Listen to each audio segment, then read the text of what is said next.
Halo, selamat datang kembali di channel saya. Apa kabar kalian semuanya malam ini? Semoga selalu sehat dan bahagia bersama keluarga masing-masing. Dan buat kalian semuanya yang suka dengan cerita-cerita horor dan kisah-kisah mistis, kalian harus nonton video ini sampai selesai ya.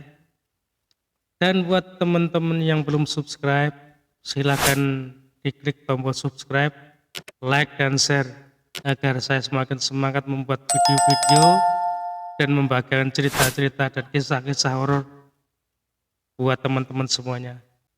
Dan buat teman-teman semuanya yang punya kisah atau cerita horor nanti bisa kesini dan berbagi cerita kepada teman-teman semuanya ya. Oke kawan-kawan, kali ini saya mau bercerita lagi ya tentang kisah horor atau kisah mistis yang dulu pernah saya alami. Dan kisah ini terjadi mungkin di tahun berapa ya, saya juga lupa. Pokoknya di tahun 90-an lah. Soalnya saya itu sudah lupa karena kejadian ini terjadi sudah sangat lama. Jadi sekitar kalau nggak salah kelas 2 atau kelas 3 SD. Jadi saya itu masih kecil lah, masih SD.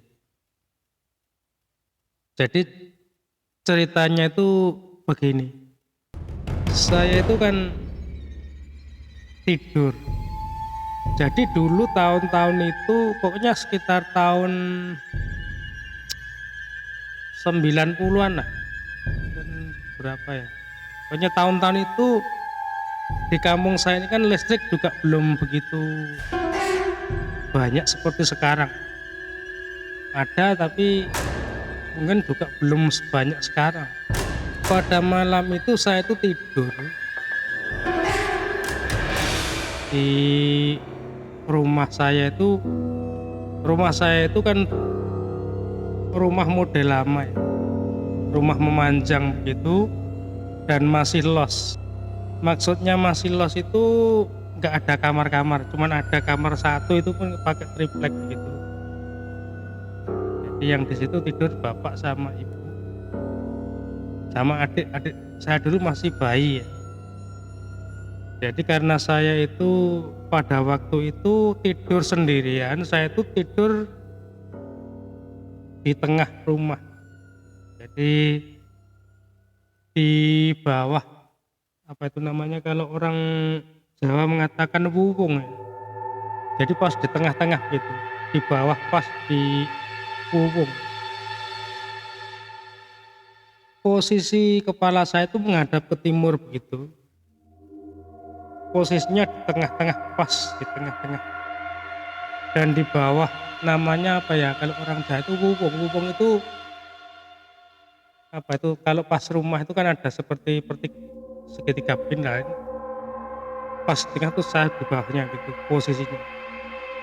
Nah, rumah saya itu kan dari dulu sudah di plester atau di semen. Pada saat itu saya itu tidur terlentang begitu menghadap ke atas. Saya itu masih ingat melihat apa itu susunan genteng-genteng itu, saya itu masih ingat. Jadi saya itu seperti sudah tidur tapi ya seperti belum tidur.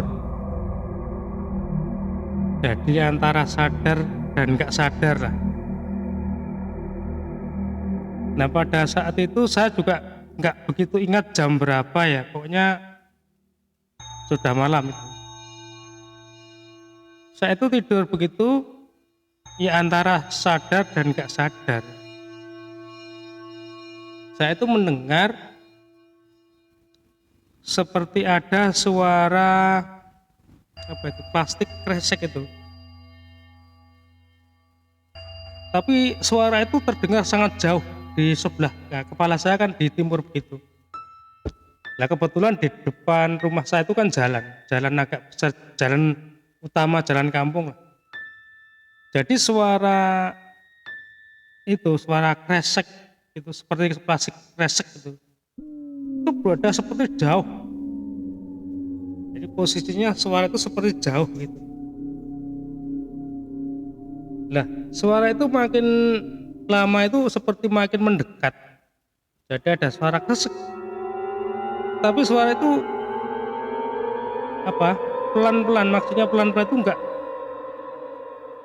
ritmenya itu enggak cepet, cuman kresek gitu, tapi terdengar begitu jauh di arah timur sana.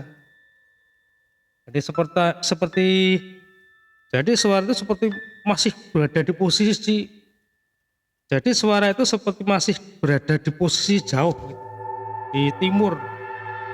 Pokoknya saya itu merasa di atas kepala saya, jadi suara itu saya mendengar itu masih berada dari lokasi yang jauh. Kemudian terdengar lagi suara kresek, tapi suara itu makin mendekat. Jadi yang tadinya suara itu terdengar agak jauh, dia makin keras gitu. Kresek. Setiap ada suara lagi kresek, suara itu makin keras gitu. Jadi seolah-olah mendekat. Nah, lalu setelah itu suara itu semakin mendekat dan saya itu merasa suara itu seperti berada di atas kepala saya itu, di sebelah kanan. Jadi kepala saya kan berada di timur gitu. Seolah-olah suara itu terdengar di sebelah kanan telinga saya begitu. Nah, pada saat itu kan saya penasaran gini, loh, suara apa ini ya? Lalu saya itu berusaha menolak gitu. Saya berusaha menolak gitu. Jadi posisi saya itu masih tidur terlentang gitu, masih tidur gitu. Jadi saya berusaha nolak gitu, tapi nggak kelihatan. Jadi nggak ada sesuatu, pokoknya nggak ada apapun lah yang di situ. Tapi suara itu kresek masih begitu. Saya karena penasaran kan saya berusaha nolak gitu, tapi nggak kelihatan. Kemudian suara itu seperti kresek, ada lagi kresek, kresek, kresek. Jadi suara itu seperti di kepala saya sebelah kanan gitu, di telinga saya sebelah kanan itu. Lalu suara itu makin lama makin cepat, jadi kresek, kresek, kresek, kresek, kresek, kresek, kresek, dan suara itu makin cepat. Nah kan saya saya kan panik, loh suara apa ini ya? Saya berusaha nolak begitu, tapi nggak ada sesuatu, cuman suara itu makin lama makin berisik lah, pokoknya makin cepat temponya itu makin kresek kresek kresek kresek kresek seperti berisik. Nah pada saat itu saya tuh takut, saya ada perasaan takut, panik, karena saya tuh baru mendengar suara itu, karena pada saat itu saya tuh suara itu belum pernah saya dengar gitu loh. Memang suara itu seperti suara kresek tapi beda. Jadi hanya seperti suara kresek tapi lain. Jadi saya tuh belum pernah mendengar suara itu. Lah karena suara itu makin berisik, saya kan panik. Jadi saya tuh perasaan saya itu takut, panik. Jadi bercampur-campur. Saya mau bangun begitu nggak bisa. Jadi saya karena perasaan saya takut, saya berusaha bangun begitu, tapi nggak bisa. Badan saya itu seperti kaku gitu loh. Jadi saya nggak bisa mau guling begitu juga nggak bisa, mau bangun juga nggak bisa. Kemudian saking takutnya saya tuh teriak begitu, manggil ibu saya, tapi suara itu ya itu seperti nggak bisa keluar, jadi hanya di tenggorokan hanya gitu.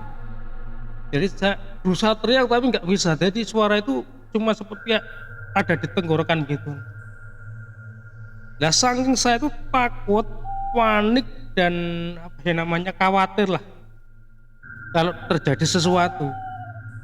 Saya tuh bingung harus ngapain, karena saya teriak juga nggak bisa, saya mau bangun juga nggak bisa. Jadi saking bingungnya saya itu, saking takutnya campur bingung, campur pokoknya.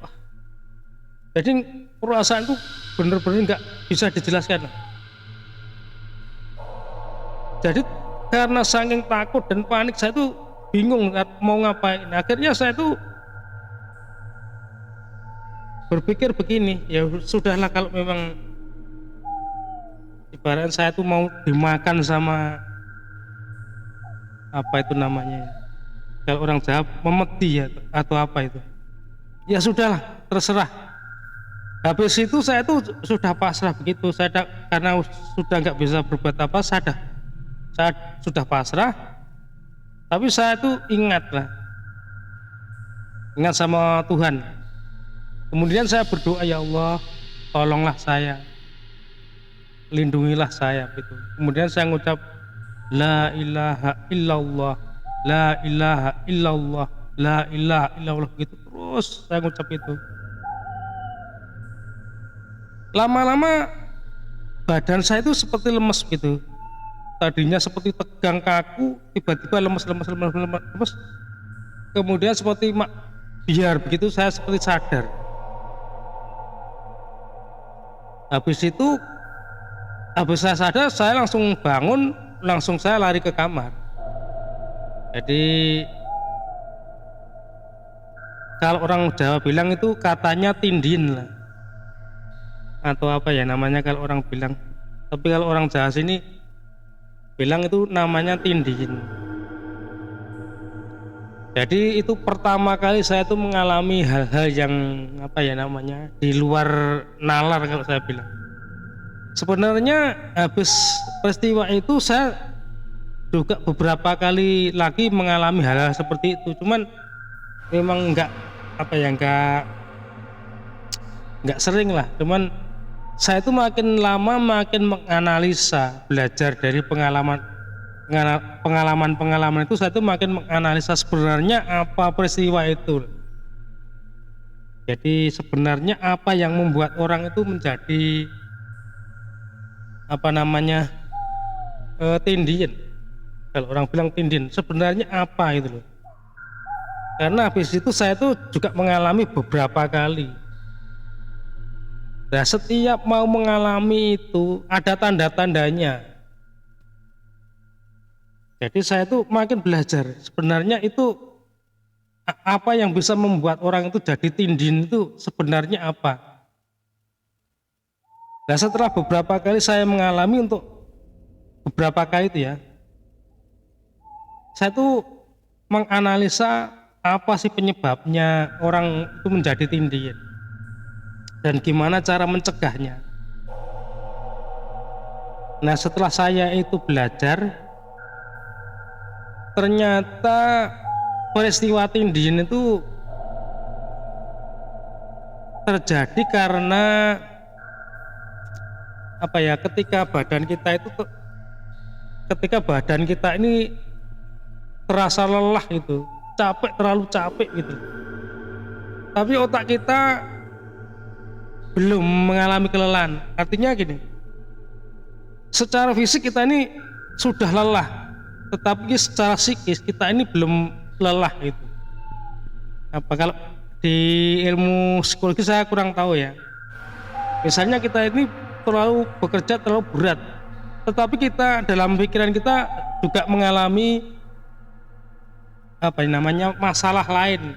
Misalnya kita ini sedang mengalami patah hati lah misalnya. Kita kan bekerja secara fisik, tetapi secara psikis kita juga lagi mengalami problem. Nah, secara psikis kita kan sudah lelah, tapi secara psikologi kita belum lelah. Jadi ketika fisik kita sudah begitu lelah dan tidur, tetapi secara psikis kita belum mengalami tidur. Jadi apa ya, mata kita terbuka, otak kita belum tidur, tetapi secara apa ya namanya, badan kita ini sudah tidur. Nah, itu biasanya seperti itu yang pernah saya alami. Ya, itu yang saya alami dan saya amati begitu. Dan kalau saya itu tanda-tanda akan terjadi namanya tindin itu ada tanda-tandanya itu seperti apa ya, saya tuh nggak bisa menjelaskan, tapi adalah bisa saya rasakan. Jadi ketika akan terjadi tindin itu, sebelum terjadi saya langsung jangan dilawan lah. Jadi memang ada perasaan takut, tapi kita nggak jangan kita lawan. Langsung kita lemesin badan, kemudian kita bangun.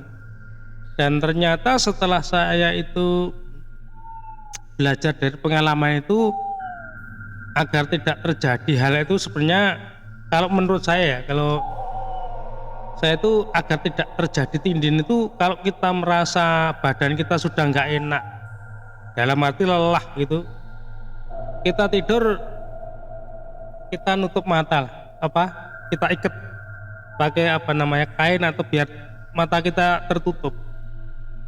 Nah, itu cerita yang pernah saya alami dulu ketika saya itu masih kecil ya, masih SD kelas 1 atau kelas 2. Dan setelah itu saya sebenarnya juga beberapa kali mengalami juga, tapi karena sudah terbiasa, jadi saya tuh sudah nggak takut lagi. Pokoknya kalau mau terjadi itu ya saya sudah biasa. Jadi ya mungkin itu kalau orang bilang itu namanya tindin ya. Jadi itu cerita yang dulu pernah saya alami ya. Sebenarnya ada lagi ya beberapa cerita yang pernah saya alami, tapi nanti akan saya ceritakan kembali ya. Jadi buat teman-teman semuanya yang suka dengan cerita-cerita dan kisah-kisah horor mistis, kalian harus tetap ikuti video saya ya. Jadi kalian yang belum subscribe, silahkan di subscribe,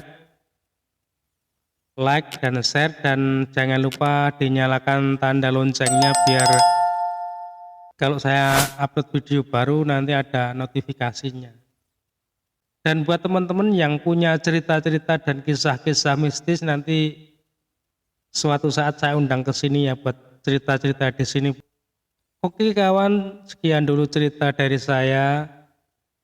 Lain waktu kita ketemu lagi di cerita yang berbeda. Oke, thank you.